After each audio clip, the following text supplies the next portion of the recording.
So what's inside our revenue and units sold tables now?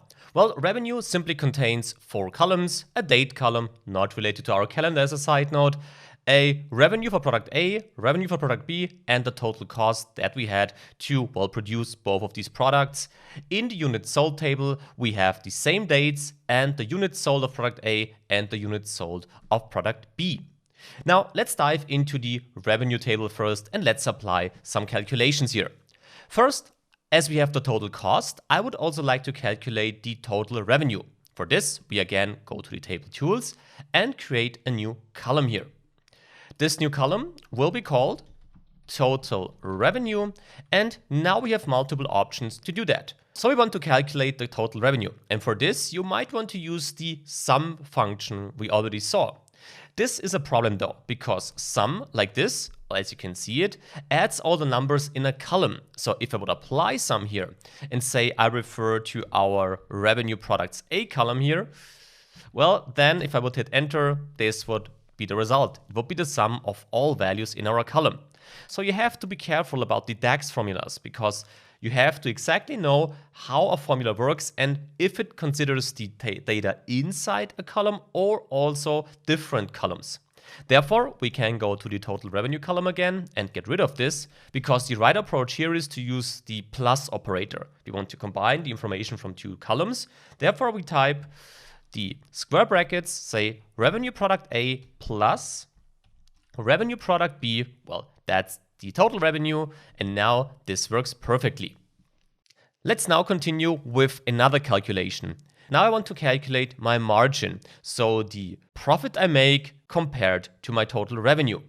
For this, we need to create another column here and call it profit margin, right? It should be a percentage value, important here. And what would be the profit margin? Well, as a first step, we could say we calculate our share of the cost in the total revenue, and then we turn this around to a profit margin. So to calculate the share of the cost, we have to refer to our total cost column and now divide it by our total revenue. Like this. This would be the divide operator here, and if we do so, we have the new column, and we see we have some percentage value here. Important, it's not a profit margin, and by the way, I have a typo here, sorry about that, should be profit margin. This is just the share of our costs and our total revenue. I'm totally aware of that. However, this should be a percentage value, so let's first select this column, go to column tools, and now change the format from general to a percentage value here. However, this is not the profit margin as I said. For this, we have to go back to our formula and now add 1 minus ahead of that. With 1 minus, we will exactly get the residual value here. So we have almost 35% of profit margin here. This means 1 minus this value would result in, well, round about 65% of profit margin.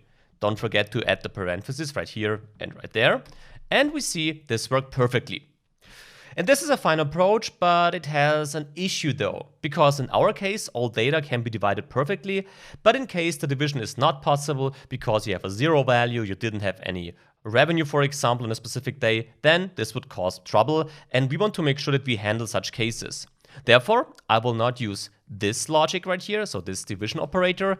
I will use the divide function. The divide function allows us to divide the values between different columns, and as you can see it here, it allows us to handle divisions by 0 in case our revenue would not be existent on a specific day. Therefore, let's press tab and let's first define the numerator. Well, this should be our total cost, and it should be divided by our total revenue. And now, as the third parameter here, we can specify the alternate result. This should simply be 0. So in case the division fails, we want to have a 0 value in here. Now, with enter, we changed it. The result does not change, of course, but now you saw that whilst the sum function didn't work between different columns, the divide function does so. As a next step, I want to dive a bit deeper. Now it's time to have a look at logical functions and filter functions.